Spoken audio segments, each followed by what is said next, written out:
بسم اللہ الرحمن الرحیم۔ سورہ لقمان کا آخری رکوع یعنی رکوع نمبر 4 اور 13واں رکوع 21ویں پارے کا، اس کا مختصر لفظی ترجمہ ہو چکا تھا۔ آج کے ایپیسوڈ میں انشاءاللہ میں اس کی تفسیر کا آغاز کروں گا۔ اعوذ باللہ من الشیطان الرجیم، بسم اللہ الرحمن الرحیم۔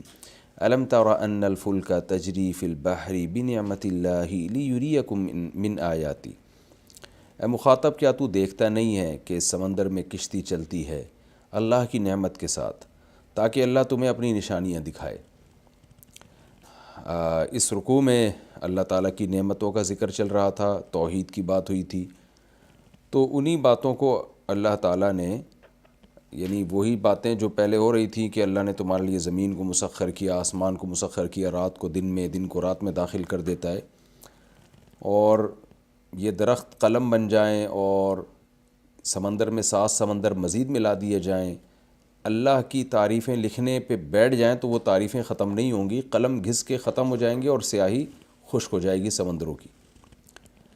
تو اللہ تعالیٰ اور مزید نعمتیں اس میں بیان کر رہے ہیں۔ کیا تم نے دیکھا نہیں کہ کشتی سمندر میں چلتی ہے اللہ کی نعمت کے ساتھ؟ سمندر کا کام ہے ڈبونا، لیکن اللہ نے سمندر کو تجارت کے لیے بہترین ذریعہ بنا دیا۔ اللہ کی نعمت کے ساتھ چلتی ہے کشتی۔ وہ نعمت کیا ہے؟ رزق ہے، جس کو تم حاصل کرتے ہو سمندری تجارت کے ذریعے۔ تو اللہ فرماتے ہیں یہ کس کا فضل ہے تمہارے اوپر کہ تمہارے لیے اس نے سمندر کو مسخر کر دیا، کام میں لگا دیا، اب تم سمندر کی پشت پہ سوار ہو کر تجارتیں کرتے ہو۔ لیریکم من آیاتہ، تاکہ اللہ تمہیں اپنی نشانیاں دکھائے۔ اللہ دکھائے دیکھو سمندر کو کیسے میں نے تمہارے کام میں لگایا ہے، اور اس میں کتنی مخلوق ہے سمندر۔ جب ہم کشتی میں جاتے ہیں تو اللہ کی نشانیاں ہمیں اور زیادہ دیکھنے کو ملتی ہیں، اور خود یہ ایک بڑی نشانی ہے کہ ہم اس میں رزق تلاش کر رہے ہیں۔ تو اللہ اپنے بندوں پر کتنا مہربان ہے۔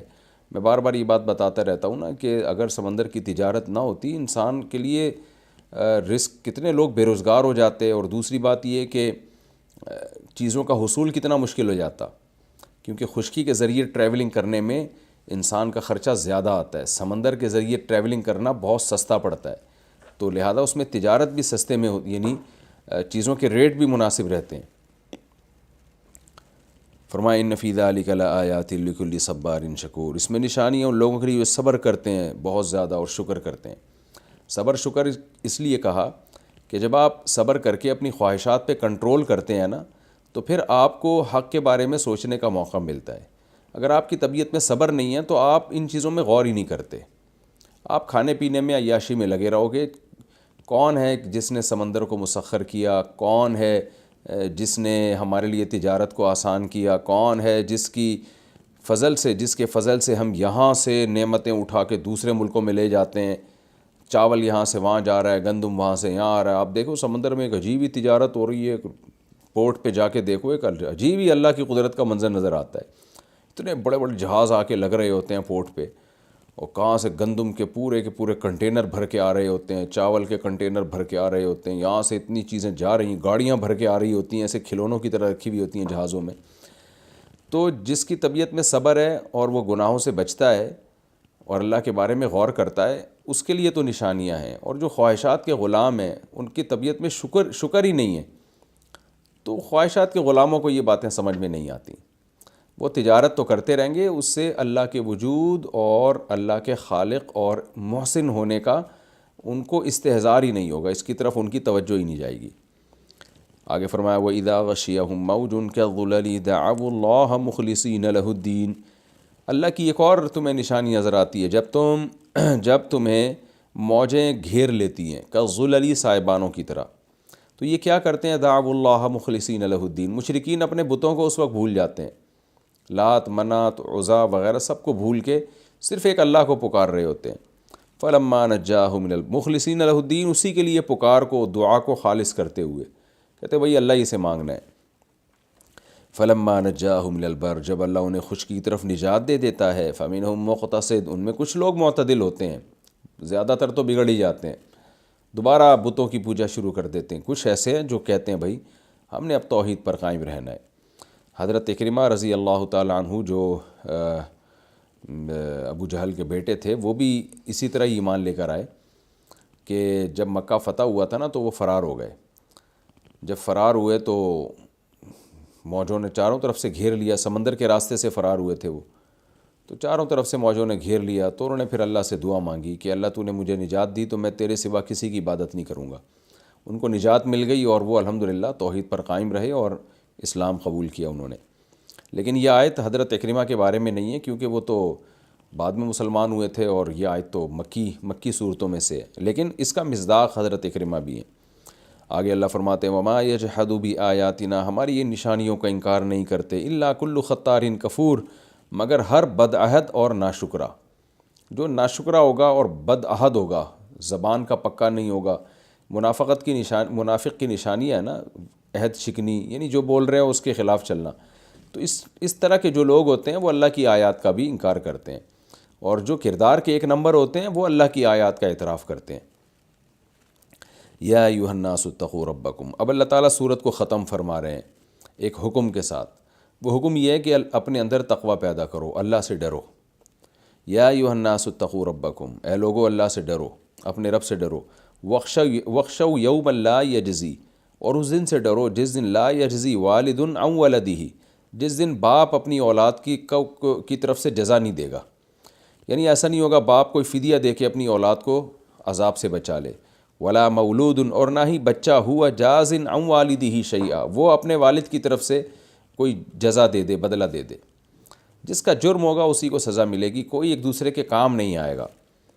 ان وعد اللہ حق، بے شک اللہ کا وعدہ سچا ہے، یعنی قیامت آ کے رہے گی، حساب و کتاب ہوگا۔ فلا تغرنکم الحیات الدنیا، اب دو چیزیں تمہیں اللہ سے غافل کر سکتی ہیں، ایک دنیا کی چمک دھمک اور ایک شیطان۔ دنیا کی چمک دھمک تو ایسی ہے جس کی طرف انسان کا نفس مائل ہوتا ہے، گاڑیاں، بنگلے اور لوگوں کی عیاشی دیکھ کے تمہارا دل چاہے گا تم خدا کو ناراض کر دو، عیاشی میں پڑ جاؤ۔ یہ ہے دنیا کی زندگی۔ اس لیے اللہ نے فرمایا اس دنیاوی زندگی یہ تمہیں دھوکے میں نہ ڈال دے گی، یہ مسافر خانہ ہے، ختم ہو جائے گی۔ یہی مطلب ہے دھوکے کا، کہ ایسا لگ رہا ہوتا ہے جیسے یہاں ہمیشہ رہنا ہے۔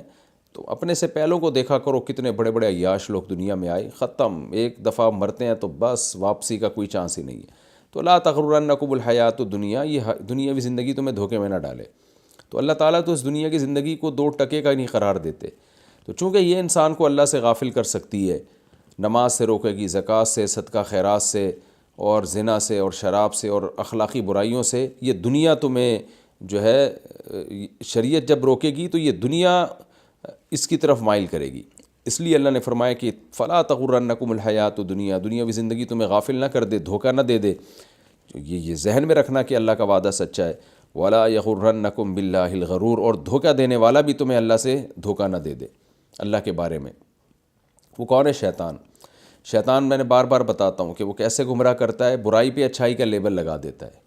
جو کام آج کی مغربی طاقتیں کر رہی ہیں نا، جو کفریہ طاقتیں کر رہی ہیں، کہ رائٹس کے نام پہ ایک برے کام کو اچھائی کا لیبل لگا دینا، عورت کو فحاشی کی طرف مائل کرنا، اس پہ لیبل لگانا عورت کی آزادی۔ شیطان سیم یہی کام کر رہا ہوتا ہے کہ آپ جب گناہ کرنے لگتے ہیں تو شیطان بعد میں یعنی آپ کو امید دلاتا ہے بھئی توبہ کر لینا، لہذا کر لو ابھی گناہ، تو توبہ سے گناہ معاف ہو جاتے ہیں۔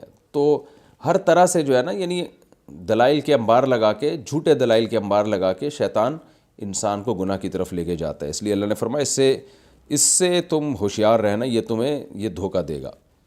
آگے اللہ نے فرمایا ان اللہ عندہ علم الساعۃ وینزل الغیث ویعلم ما فی الارحام۔ اب جب قیامت کی بات آتی ہے تو ایک ہی سوال ہوگا، قیامت آئے گی کب؟ تو اللہ نے فرمایا کہ غیب کا علم اللہ کے پاس ہے، غیب کا علم اللہ کے پاس ہے، لہذا اللہ ہی کو معلوم ہے کہ قیامت کب آئے گی۔ اس لیے ان اللہ عندہ علم الساعۃ، اللہ ہی ہے جس کے پاس ہے قیامت کا علم۔ وَيُنَزِّلُ الْغَيْثَ، بارش بھی وہی برساتا ہے، یعنی اسی کے پاس علم ہے بارش کا۔ یہاں یہ مطلب ہوگا کہ جب وہ چاہتا ہے برس جاتی ہے۔ وَيَعْلَمُ مَا فِي الْأَرْحَامِ، اور وہی جانتا ہے ما فی الارحام، عورت کے رحم میں کیا ہے، یعنی لڑکا ہے یا لڑکی ہے، مرد ہے یا عورت، یہ اللہ جانتا ہے۔ وما تدری نفس ماذا تکسب غدا، کسی نفس کو پتہ نہیں ہے کل وہ کیا کرے گا، یعنی کل اس کے ساتھ کیا ہونے والا ہے، کل وہ کیا کرنے والا ہے۔ وما تدری نفس بأی ارض تموت، کسی نفس کو پتہ نہیں ہے کس جگہ پر اس کی موت واقع ہونے والی ہے، کس زمین میں وہ مرے گا۔ ان اللہ علیم خبیر، اللہ جاننے والا بھی ہے، باخبر بھی ہے۔ تو یہ 5 چیزیں بیان کی گئی ہیں، ایک قیامت کا علم، دوسرا بارش، تیسرا ماں کے پیٹ میں کیا ہے، چوتھا کل آپ کے ساتھ کیا ہونے والا ہے یا آپ کیا کرنے والے ہیں، اور پانچواں آپ کی موت کہاں واقع ہوگی۔ یہ بڑا مشہور ٹاپک ہے آج کل، اس پہ بہت سارے اسکالرز بھی بہت ساری باتیں کر رہے ہیں کہ سوال پیدا ہوتا ہے آج کل تو الٹرا ساؤنڈ سے پتہ چل جاتا ہے لڑکا ہے یا لڑکی ہے، تو بارشوں کا بھی پہلے سے محکمہ موسمیات والے بتا دیتے ہیں۔ اس کے مختلف جوابات دیے گئے، لیکن حقیقت یہ ہے کہ اگر آپ قرآن کے مزاج کو سمجھتے ہیں نا، تو میں بار بار ایک بات بتاتا ہوں، قرآن جزیات کے ضمن میں اصول اور کلیات بیان کرتا ہے، اس بات کو سمجھنے کی ضرورت ہے۔ اصول اور کلیات کیا؟ اصل میں قرآن ایک قاعدہ بیان کر رہا ہے کہ غیب کا علم اللہ کے سوا کسی کے پاس نہیں ہے، تو اس کے لیے کچھ جزیات یعنی مثالیں دی ہیں، تو یہ مثالیں مقصود نہیں ہیں، مقصد یہ بتانا ہے کہ غیب کا علم اللہ کے سوا کسی کے پاس نہیں ہے۔ جب یہ بات آپ سمجھیں گے تو نہ اشکال ہوگا نہ جواب کی ضرورت رہے گی۔ تو چونکہ یہ 5 چیزیں اس زمانے میں غیب میں داخل تھیں، غیب کسے کہتے ہیں؟ جس تک پہنچنے پہ آپ کے پاس کوئی اسباب نہ ہو۔ مثال کے طور پر اس دیوار کے پیچھے کیا ہے میں نہیں بتا سکتا، وجہ اس کی ہے کہ میری آنکھ جو ہے وہ دیوار کے پیچھے نہیں دیکھ سکتی، انسانی آنکھ میں یہ طاقت ہی نہیں ہے۔ لیکن اگر میں کیا کروں، یہاں سے کیمرہ لے جاؤں اور پیچھے دیکھ لوں، اور کیمرہ لگا کے میں یہاں کوئی اس پہ اسکرین پہ آ جائے تو میں بتا دوں گا، تو یہ غیب نہیں کہلائے گا، اس لیے کہ آپ نے اسباب اختیار کر کے بتا دیا ہے نا۔ کیمرہ لگا کے تو سب بتا سکتے ہیں۔ تو یہ خوب سمجھ لیں کہ 5 چیزیں یہ غیب سے ان کا تعلق تھا، کیونکہ ان پر اطلاع کے اسباب دریافت ہی نہیں ہوئے تھے۔ محکمہ موسمیات تو عاد کی ایجاد ہے نا، پہلے تو نہیں تھا محکمہ موسمیات، اور الٹرا ساؤنڈ کے ذریعے بچے کا انداز پتہ لگانا کہ لڑکا ہے یا لڑکی ہے، تو الٹرا ساؤنڈ مشینیں اب ایجاد ہوئی ہیں۔ تو قرآن نے 5 وہ مثالیں دی ہیں جو اس زمانے میں سمجھی جاتی تھیں کہ یہ غیب سے ان کا تعلق ہے، تو اللہ نے فرمایا کہ بتاؤ ان 5 باتوں کا علم اللہ کے سوا کسی کو ہے؟ ظاہر ہے نہیں ہے، عرب بھی کہتے تھے نہیں ہے، تو اس کا مطلب غیب اللہ ہی جانتا ہے۔ تو یہ مطلب نہیں ہے کہ 5 باتیں ہیں، اگر آپ کوئی جو ہے اسباب کوئی مشینیں ایجاد کر لیں تو جو ہے اس کے بعد بھی آپ کو علم نہیں ہو سکتا، ایسا نہیں ہے۔ جب مشین ایجاد ہو جائے گی، ریس کے ذریعے آپ معلوم کر لیں گے تو وہ تو آپ نے دیکھ لیا نا۔ اس کی میں ایک آسان مثال دیتا ہوں، جیسے جب یہ آیت نازل ہوئی، اللہ نے بتایا کہ ماں کے پیٹ میں کیا ہے، لڑکا یا لڑکی، کوئی نہیں بتا سکتا، تو اگر کوئی مشرک اٹھتا اس وقت کسی حاملہ عورت کے پیٹ کو چاک کر کے بتا دیتا کہ دیکھو میں دیکھ کے بتا رہا ہوں اس میں تو لڑکا ہے، تو ہم کیا کہتے بھائی تو دیکھ کے بتا رہا ہے نا، باہر بیٹھے بیٹھے بتا، تو بغیر دیکھے بتا کہ کیا ہے اندر، تو دیکھ جیا جب تو پھر غیب نہیں رہا۔ تو دیکھنا آنکھوں سے بھی ہوتا ہے، الٹرا ساؤنڈ کے ذریعے بھی ہوتا ہے، تو اس لیے اسباب کے ذریعے اگر ان میں سے کسی چیز پر آپ مطلع ہو گئے ہیں تو وہ اس آیت میں داخل نہیں ہے، وہ تو آپ نے دیکھ لیا۔ محکمہ موسمیات ایک جو ہے ایک علم کی بیس پر انہوں نے، سائنس نے اتنی ترقی کی ہے کہ آپ کو ہواؤں کا رخ دے کے بتا دیا جاتا ہے کہ بارش کل ہوگی یا نہیں ہوگی۔ بعض ملکوں میں یہ 100% درست پیش گوئیاں ہوتی ہیں، بعض جگہ 100% درست نہیں ہوتی، 95% چانس ہوتا ہے، بعض جگہ 50% چانس ہوتا ہے صحیح ہونے کا، لیکن بہرحال 100% بھی اگر بتا دیا جائے تو وہ اس آیت کے مخالف نہیں ہے۔ اس آیت کا خلاصہ یہ کہ غیب کا علم اللہ کے سوا کسی کے پاس نہیں ہے، اور غیب کا علم اسے کہتے ہیں جس کے جاننے کے آپ کے پاس دنیاوی اسباب نہ ہو۔ دنیاوی سبب آپ کے پاس آ گیا تو وہ غیب رہا نہیں ہے، پھر وہ اس آیت میں داخل نہیں ہے۔ یہی دیکھ لینا کہ قرآن کہہ رہا ہے کسی نفس کو نہیں پتہ کہاں موت واقع ہوگی۔ اب ظاہر ہے جو پھانسی پہ لٹکنے والا ہے، اس کے پھانسی کے آرڈر آ گئے، اس کو تو پتہ ہوتا ہے کل میں یہاں لٹک جاؤں گا، ساری اپیلیں بھی مسترد ہو گئیں، تو اب یہی کہیں گے اسے غیب سے تھوڑی پتہ چلا ہے، یہ تو کورٹ نے اس کے جو ہے نا پھانسی نامے پہ سائن کیے ہیں، اس کو پھانسی دینے کا آرڈر سنایا ہے اور جلاد کو حکم دیا ہے اور ساری اپیلیں مسترد ہو گئی ہیں، تو یہ اسباب کے تحت علم ہوا ہے۔ تبھی مشرکین نے بھی اس آیت پہ اعتراض نہیں کیا کہ بھئی ہمیں تو فلاں کو تو پتہ تھا کہ آج اس نے مر جانا ہے، ڈاکٹر بعض دفعہ بتا دیتے ہیں بھئی تمہاری زندگی 3 دن کی رہ گئی ہے، تو یہ سب چیزیں اسباب میں داخل ہیں، تو اس لیے اسباب کے تحت کسی چیز کا علم ہوگا تو وہ غیب نہیں کہلائے گا اور اس کا اس آیت سے کوئی تعلق ہی نہیں ہے۔ تو اس آیت کا خلاصہ یہ ہے کہ غیب کا علم اللہ کے سوا کسی کے پاس نہیں ہے، جیسے کہ اللہ نے 5 مثالیں دے دی، تم گویا اللہ کہہ رہے ہیں کہ تمہیں پتہ ہے ان چیزوں کا علم اللہ کے سوا کسی کے پاس نہیں ہے، تو سمجھ جاؤ کہ غیب اللہ ہی جانتا ہے۔ تو یہ مطلب ہے اس آیت کا۔ اور قیامت ایک ایسی چیز ہے جس کا قرآن و سنت سے ہمیں پتہ چلتا ہے اسباب کے ذریعے اس کا پتہ لگانا ناممکن ہے، لہذا قیامت کا علم قیامت تک کسی کو نہیں ہوگا جب تک کہ قیامت کا سور پھونک نہ دیا جائے۔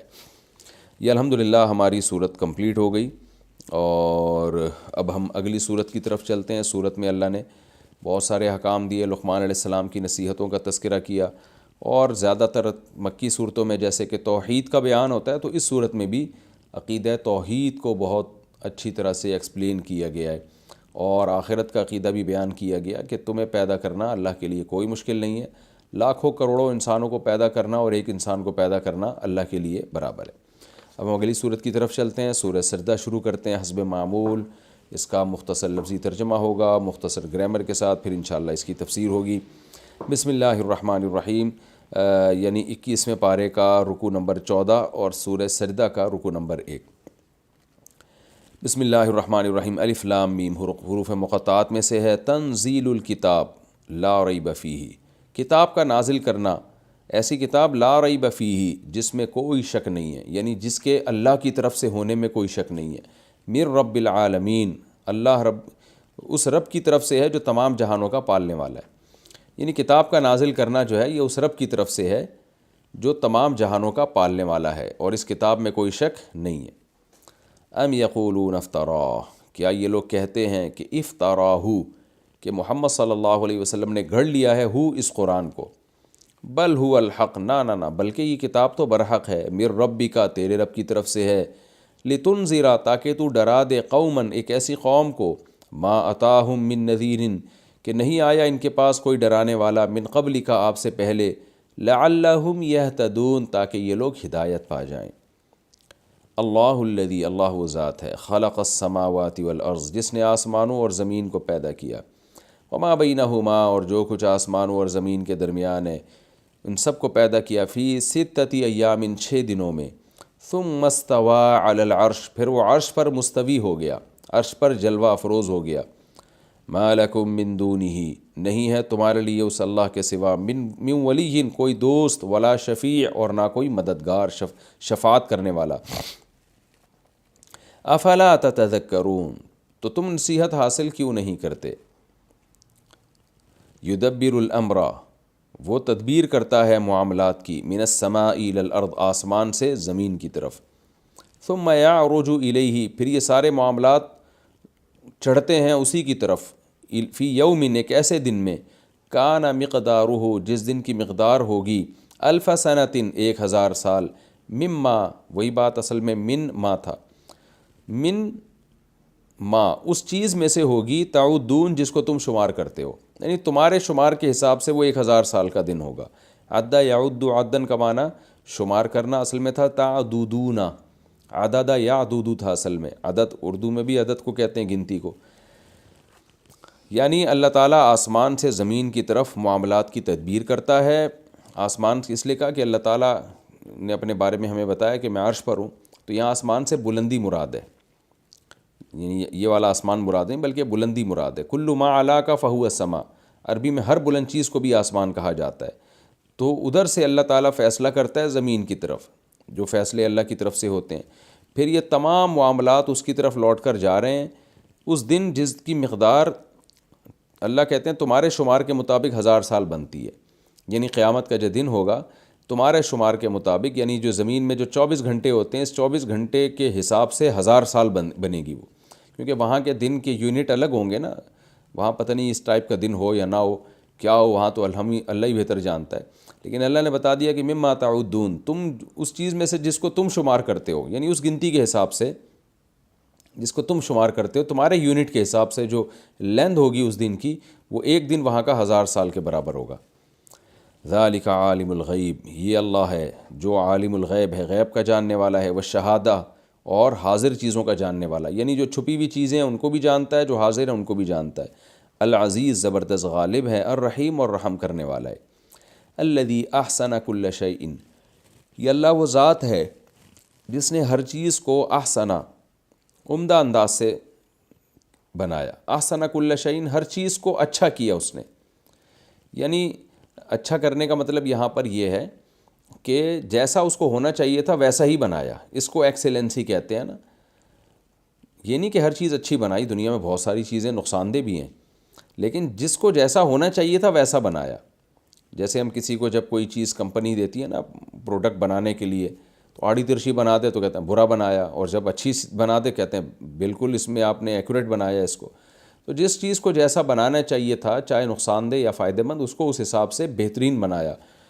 تو اس لیے اللہ نے فرمایا الذی اللہ وہ ذات احسن کل شیء، ہر چیز کو اس نے بہترین انداز سے بنایا. ہر کون چیز خلقہ، جس چیز کو بھی اس نے پیدا کیا. یہ کل شیء سے بدل ہے، خلقہ اس کی صفت ہے کل شیء کی. وبدأ خلق الانسان، اور انسان کی تخلیق کی ابتدا کی اس نے من طین، مٹی سے. ثم جعل، پھر بنایا اس نے نسلہ، انسان کی نسل کو، من سلالہ.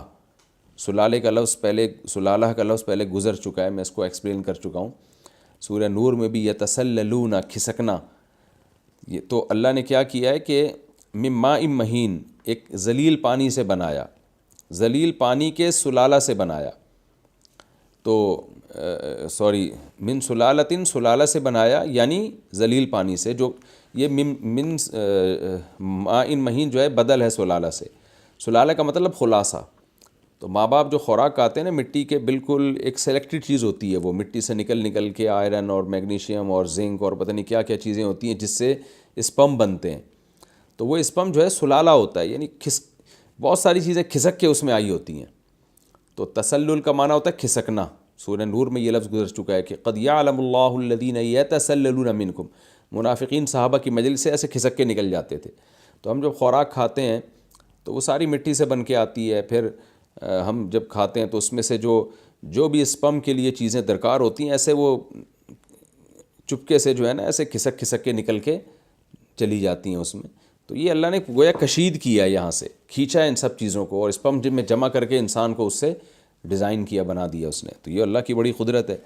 آگے فرمایا ثم سواہ، پھر اللہ نے اس کو برابر کر دیا. یعنی وہ ماں کے پیٹ میں جب گیا تو اس کو برابر آنکھ، ناک، کان وغیرہ. ونفخ فیہ من روحہ، پھر اس میں اپنی روح پھونک دی اس نے، یعنی جان ڈال دی اس میں.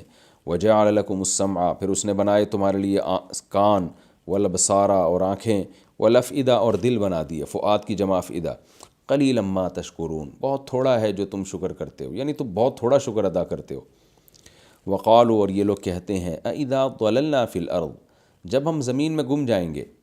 ضل یضل کا معنی گمراہ ہونا بھی، اور جب اس کے بعد فی آتا ہے تو گم ہو جانا. ضل فی الارض یعنی زمین میں کوئی چیز گم گئی، اس لیے ضالہ کہتے ہیں گم شدہ چیز کو. وقالوا اذا ضللنا فی الارض، یہ کہتے ہیں جب ہم زمین میں گم ہو جائیں گے، یعنی مٹی میں مل کے ختم ہو جائیں گے. انا لفی خلق جدید، تو کیا ہم ہوں گے نئی تخلیق میں؟ دوبارہ کون زندہ کرے گا ہم کو بھائی؟ بل ہم بلقاء ربہم کافرون، اللہ فرماتے ہیں بلکہ اصل میں یہ لوگ اپنے رب کی ملاقات سے ہی انکار کرنے والے ہیں. یعنی ان کو اصل میں یہ اشکال نہیں ہے کہ دوبارہ کون زندہ کرے گا، بلکہ یہ چاہتے ہیں کہ اللہ سے ملاقات کے ہم منکر ہو جائیں. اصل بات یہ، کیونکہ اللہ سے ملاقات کو مانیں گے تو پھر اعمال کی تیاری کرنی پڑے گی. تیاری سے جان چھڑاتے ہیں، تو اس لیے یہ چیپٹر کلوز کر رہے ہیں. اصل مقصد یہ نہیں ہے کہ اللہ کی قدرت کا انکار ہے. وہ تو پاگل سے پاگل کو بھی پتہ ہوتا ہے کہ اللہ بڑی قدرت والا ہے، جس نے اس سب کچھ کر لیا وہ دوبارہ بھی بنا سکتا ہے. اصل بیسک مقصد ہے کہ ہم مانیں گے نا دوبارہ زندہ ہوئے، تو ماننا پڑے گا کہ اللہ سے ملاقات ہوگی، ماننا پڑے گا حساب دینا پڑے گا، تو حساب دینا پڑے گا. جب مان لیا تو پھر تیاری کرو اس کی، تو تیاری سے جان چھڑانا ہے. قل یتوفاکم، اے نبی ان سے کہہ دیجئے تمہیں وفات دیتا ہے. وفات کا لفظ بہت دفعہ ایکسپلین کر چکا ہوں، میں اس کی ڈیٹیل میں نہیں جاؤں گا. ملک الموت، موت کا فرشتہ، ملک کہتے ہیں فرشتے کو. الذی، وہ فرشتہ، وکل بکم، جو مقرر کیا گیا ہے تمہارے اوپر. وکل یوکلو توکیلاً کا معنی سپرد کرنا بھی ہوتا ہے، مقرر کرنا بھی ہوتا ہے. تو وکل بکم جو تم پر مقرر کیا گیا، تمہارے ساتھ مقرر کیا گیا ہے. یعنی ایک فرشتہ مقرر کیا اللہ نے کہ اس شخص کی فلاں وقت پہ جان نکالنی ہے، تو وہ فرشتہ اللہ نے پہلے سے مقرر کر دیا ہے، تو وہ تمہاری جان نکالے گا. ثم الی ربکم ترجعون، پھر اس کے بعد تم اپنے رب کی طرف لوٹائے جاؤ گے. یہ سورہ سجدہ کا پہلا رکوع، اس کا الحمدللہ لفظی ترجمہ ہو گیا. اب آسان تفسیر ہے، اب ہم اس کی تفسیر کی طرف چلتے ہیں. سورہ سجدہ کا پہلا رکوع 21ویں پارے کا 14واں رکوع. الف لام میم، یہ حروف مقطعات میں سے ہے. تنزیل الکتاب لا ریب فیہ من رب العالمین، یہ صورت بھی مکی صورتوں میں سے ہے. اس میں بھی زیادہ تر عقیدہ توحید کا بیان، احکام کا بیان بہت کم ہوگا. اللہ فرماتے ہیں کتاب کا جو نازل کرنا ہے یہ رب العالمین کی طرف سے ہے، رب العالمین کی طرف سے. لا ریب فیہ، اور اس کتاب میں کوئی شک نہیں ہے، یہ اللہ کی طرف سے ہے. تو اللہ نے خبردار کر دیا کہ اس کو غور سے سنو، غور سے سمجھو، اس کو ہلکا نہ لو، اس کے بارے میں سیریس ہو کے اس کو سنو بھی اور اس پر عمل کرنے کی بھی کوشش کرو۔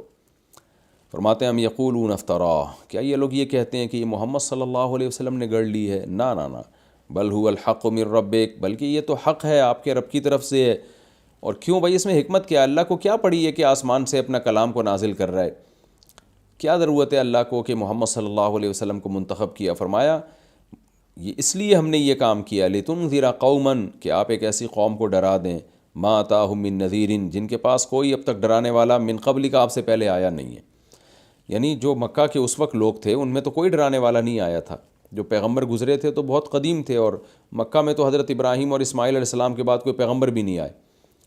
تو کیونکہ ان پر طویل زمانہ گزر چکا ہے، گمراہی کی طرف جائے چلے جا رہے ہیں، شرک، بدعتیں، قتل و غارت، جھوٹ، یہ ساری چیزیں ان کی سوسائٹی میں عام ہوتی چلی جا رہی ہیں، جس سے یہ سمجھ رہے ہیں کہ کوئی پوچھنے والا نہیں ہے۔ تو اب اللہ کی رحمت نے تقاضا کیا کہ کوئی ان کو آ کے ڈرائے کہ جو کچھ تم کر رہے ہو اس کا تمہیں آخرت میں بھگتنا پڑے گا۔ تو یہ بہت بڑی حکمت تھی جس کی وجہ سے ہم نے آپ پر کلام کو نازل کیا، لعلہم یہتدون، شاید یہ لوگ ہدایت پا جائیں، سیدھا راستہ مل جائے ان کو۔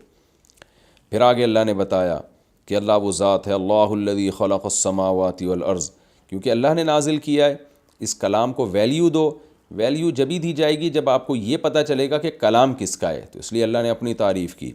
اللہ الذی، اللہ وہ ذات ہے، خلق السماوات والارض، جس نے آسمانوں اور زمین کو پیدا کیا، وما بینہما، اور جو کچھ آسمانوں اور زمین کے درمیان ہے، فی ستۃ ایام، 6 دنوں میں۔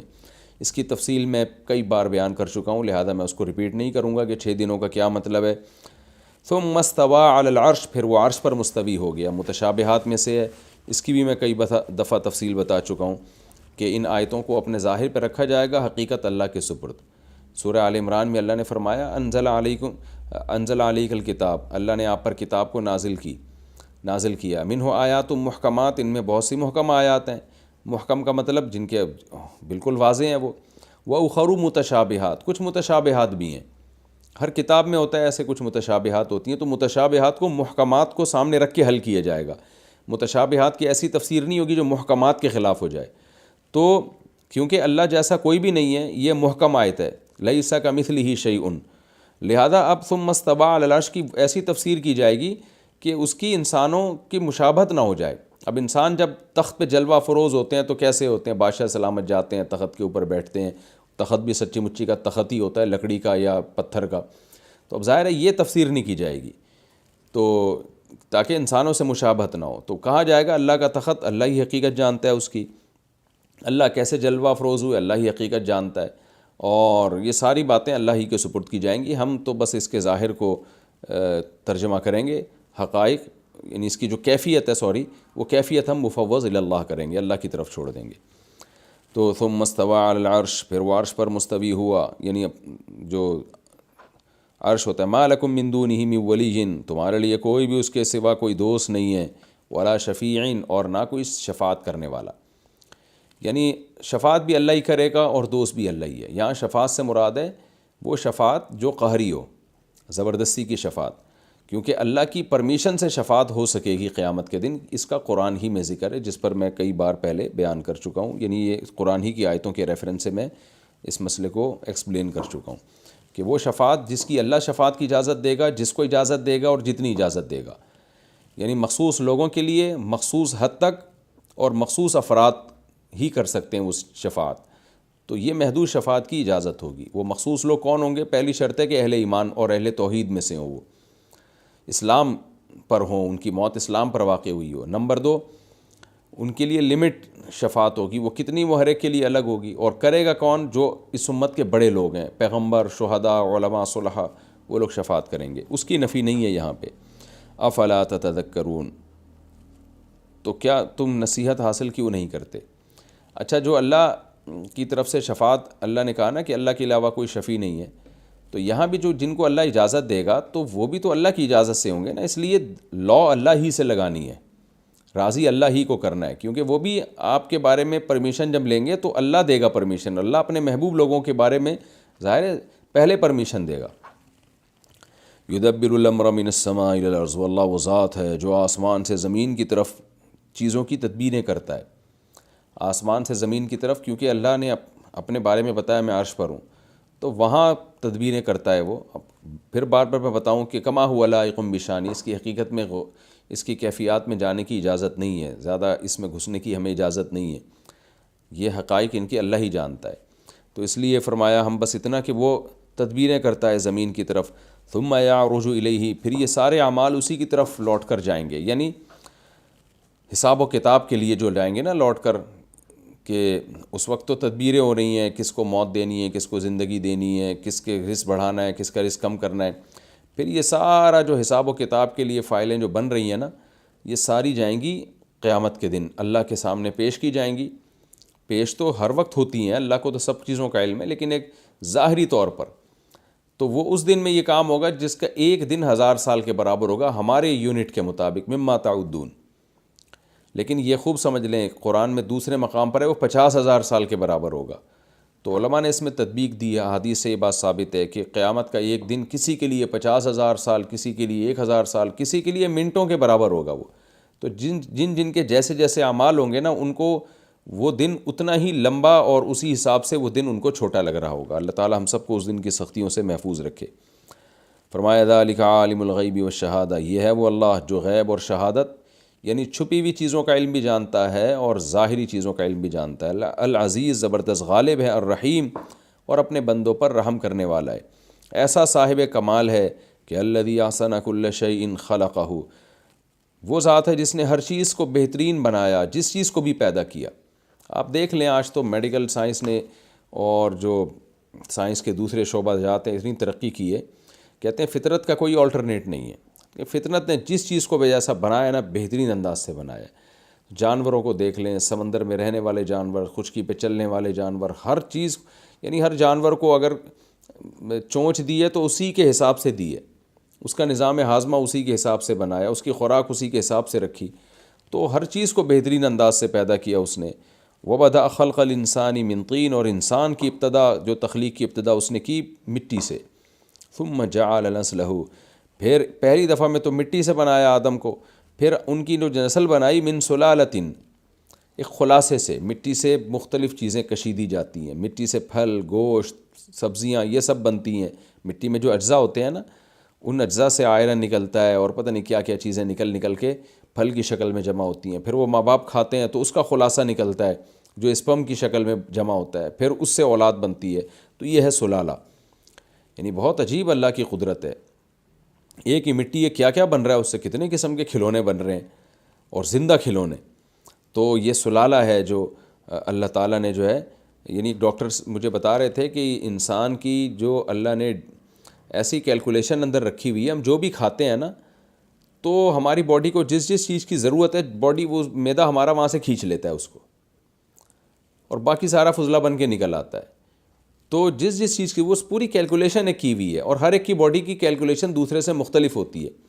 تبھی آپ دیکھیں بعض لوگوں کے بال بہت گھنے خوبصورت ہوتے ہیں، حالانکہ وہ کوئی ایسی چیز نہیں کھا رہے ہوتے بالوں کو گرو کرنے والی، اور بعض لوگ پورے ملٹی وٹامن کھا رہے ہوتے ہیں اسپیشل بالوں کے لیے، پھر بھی بال ان کے جھڑ رہے ہوتے ہیں اور وہ بالوں میں خوبصورتی نہیں ہوتی۔ وجہ کیا ہے؟ دونوں کی باڈی میں ایک جیسے سافٹ ویئر نہیں ہے۔ اس کی باڈی میں، اس کی ڈی این اے میں ایک چیز ہے کہ یہ کچھ بھی کھائے گا تو اس کے بال گھنے ہوں گے، یعنی بالوں کو جو منرلز چاہیے وہ باڈی کشید لے گی، کھینچ لے گی۔ اور دوسرے میں ہو سکتا ہے کہ ہڈیاں اس کی مضبوط ہوں، تو وہ کچھ بھی کھائے گا جو اس کی باڈی سے جو ہے نا خوراک سے کیلشیم کو اس کی باڈی کھینچ لے گی اور ہڈیوں میں لگا دے گی جا کے۔ تو ہر ایک کا الگ ہے، اللہ نے رکھا ہے۔ تو اتنا زبردست نظام بنا دیا کہ انسانوں کا الگ، جانوروں کا الگ، اور پودوں کا الگ، ہر پودے کا دوسرے سے الگ، اور سب میں سافٹ ویئر انسٹال کر دیے۔ اب سب کو ایک جیسی کھاد، مٹی، پانی مل رہا ہے، لیکن رزلٹ سب کا بالکل ایک الگ آ رہا ہے۔ تو انسان کا بھی ایسا ہی ہے کہ کیا کچھ ماں باپ کھا رہے ہیں، لیکن اسپم بن رہے ہیں وہ ایک بالکل ہی ایک الگ پروسیس ہے۔ وہ ساری خوراکوں سے جو اسپم کو جن چیزوں کو چاہیے، اسپم میں جو منرلز ہونے چاہیے، وہ سارے جو ہے وہ خوراک سے آ کے اس میں جمع ہو جاتے ہیں، اور کیسے اللہ تعالیٰ اپنی قدرت سے بچے کو تیار کرتے ہیں ماں کے پیٹ میں۔ فرمایا ثم سواہ، پھر اللہ نے اس کو برابر اس پانی سے، ایک گھٹیا پانی سے، یعنی گھٹیا کا مطلب جس کو عرف میں برا سمجھا جاتا ہے، گھٹیا سمجھا جاتا ہے، گھن آتی ہے انسان کو اس سے، ماء مہین کا یہ مطلب ہے۔ ثم سواہ، پھر اس سے انسان کی کو تسویہ کیا۔ یہ پہلے بھی میں بتا چکا ہوں کہ مہین جو ہے نا، کیونکہ گھٹیا پانی کو کہتے ہیں، تو امام حنیفہ رحمہ اللہ کی رائے میں اسی آیت کی وجہ سے منی جو ہے ناپاک چیزوں میں شمار ہوتا ہے اس کا، کیونکہ قرآن کے ظاہر گھٹیا میں کامل درجے کی گھٹیا جب ہی ہوگی جب وہ اس کو ناپاک قرار دیا جائے۔ اور وہ جو کہتے ہیں حدیث میں آتا ہے کہ حضرت کنت افرق المنی من ثوب رسول اللہ، حضرت عائشہ فرماتی میں نبی کے کپڑوں سے منی کو کھرچا کرتی تھی۔ تو امام حنیفہ کے نزدیک یہ کھرچنا اس کی علامت ہے کہ یہ ناپاک ہے۔ ہاں چونکہ خشک ہو جاتی ہے تو خشک چیز جو ہے وہ دھونا ضروری نہیں ہے، کھرچنے سے بھی پاک ہو جاتی ہے، جبکہ دیگر ائمہ کے نزدیک یہ منی کے پاک ہونے کی دلیل ہے۔ امام شافعی اور امام احمد کے نزدیک وہ کہتے ہیں منی اگر ناپاک ہوتی تو حضرت عائشہ کھرچتی نہیں بلکہ اس کو باقاعدہ دھوتی۔ تو چونکہ امام حنیفہ کا مذہب یہ ہے کہ وہ قرآن کے ظاہر کو بہرحال ترجیح دیتے ہیں، تو انہوں نے حدیث کا وہ مفہوم بیان کیا کہ قرآن سے وہ میچ کرنے لگے، کیونکہ گھٹیا میں ظاہر یہی ہے کہ گھٹیا میں کامل درجے کی گھٹیا وہی چیزیں ہوتی ہے جو ناپاک بھی ہوتی ہے۔ اس کی میں اس فقہی مسئلے کو میں اس سے پہلے بھی ڈیٹیل کے ساتھ بیان کر چکا ہوں۔ ثم سواہ، پھر ہم نے اس انسان کو برابر کیا، ونفخ فیہ من روحہ، اور اس میں اپنی روح پھونک دی۔ یہ کتنی عجیب بات ہے، بچہ زندہ ہو جاتا ہے، یہ زندہ کیسے ہوتا ہے بھائی؟ تو بے جان لوتھڑا تھا، اچانک اس میں جان کیسے پڑ گئی؟ وجعل لکم السمع والابصار، اور ایسے ہی بے ڈھنگی سے جان نہیں پڑی بلکہ اس کے کان بنا دیے ماں کے پیٹ میں، اور آنکھیں بنا دیں اس کی، والافئدہ، اور دل بنا دیا دھڑکنے والا۔ قلیلا ما تشکرون، اللہ کہتے ہیں بہت تھوڑا شکر کرتے ہو۔ یہ عربی میں محاورہ ہے، جب کوئی بالکل بھی شکر نہ کر رہا ہو نا تو یہ کہا جاتا ہے کہ تم بہت تھوڑا شکر کرتے ہو۔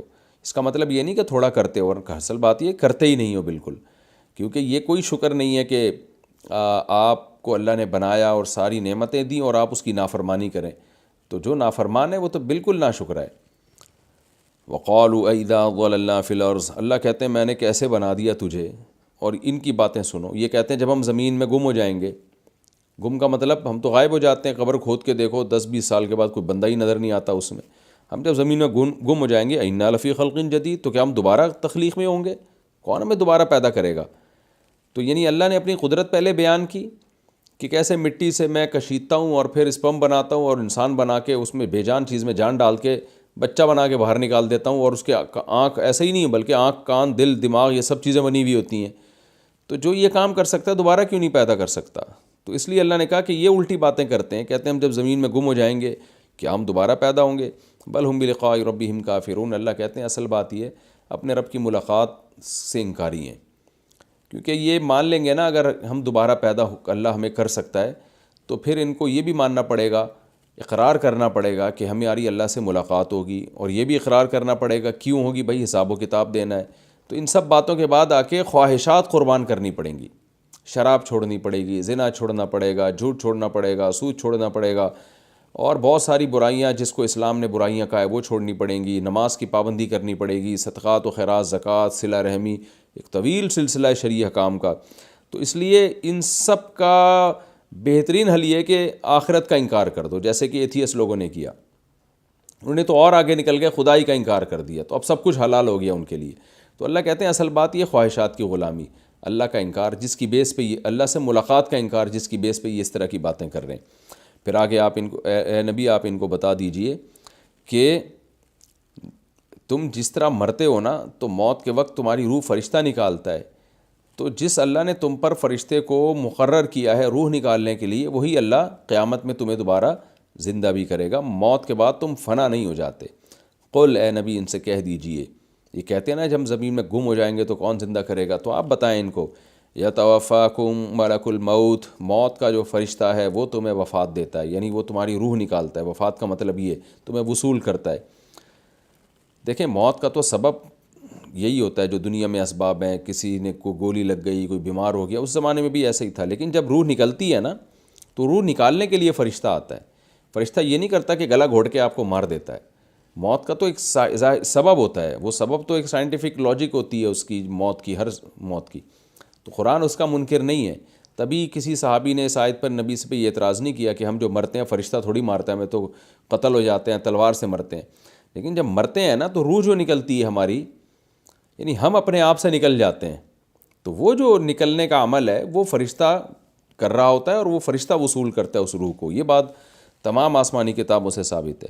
فرمایا وکل بکم، جو تم پر متعین ہے، ثم الی ربکم ترجعون، پھر تم اپنے رب کی طرف لوٹائے جاؤ گے، اللہ تعالیٰ ایسے چھوڑ نہیں دے گا تم کو۔ پہلا رکوع الحمدللہ کمپلیٹ ہو گیا اور وقت بھی ہمارا مکمل ہو چکا ہے۔ اگلے ایپیسوڈ میں انشاءاللہ میں 21ویں پارے کا 15واں رکوع اور سورہ سجدہ کا انشاءاللہ دوسرا رکوع میں شروع کروں گا۔ اللہ تعالیٰ سمجھنے کی، عمل کی توفیق عطا فرمائے۔ وما علینا الا البلاغ۔